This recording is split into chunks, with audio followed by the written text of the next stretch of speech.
Soy Robert de Vereux, segundo conde de Essex, nací el 10 de noviembre de 1567, y fallecí el 25 de febrero de 1601 en Londres. Mi vida, marcada por una relación compleja con la reina Isabel I, terminó en tragedia.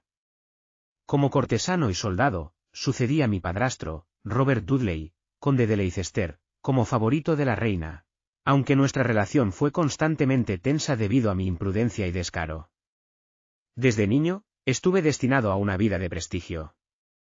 A los 9 años, heredé el título de conde de Essex de mi padre, Walter de Vereux.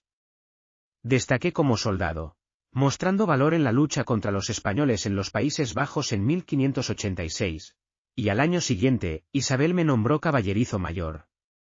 Sin embargo, mi inclinación por desafiar sus deseos, como mi participación en la operación contra Lisboa en 1589 y mi matrimonio secreto con Frances Walsingham, la viuda del poeta Philip Sidney, en 1590, a menudo provocaba su ira. En asuntos exteriores, intenté sin éxito competir con la influencia de la familia Cecil, siendo nombrado consejero privado en 1593. En 1594, descubrí un presunto complot contra la vida de la reina, aumentando mi prestigio. Mi carrera alcanzó su punto más alto en 1596 con el saqueo de Cádiz, reafirmando mi postura a favor de una política más agresiva contra España. Sin embargo, la fallida expedición a las Azores en 1597 y las crecientes tensiones con la familia Cecil marcaron el inicio de mi declive. Las diferencias con Isabel se agudizaron con la rebelión en Irlanda. A pesar de ser nombrado Lord Teniente de Irlanda en 1599, mi campaña fallida contra los rebeldes y la abrupta tregua que negocié, seguida de mi regreso no autorizado a Inglaterra, resultaron en ser despojado de mis títulos en junio de 1600.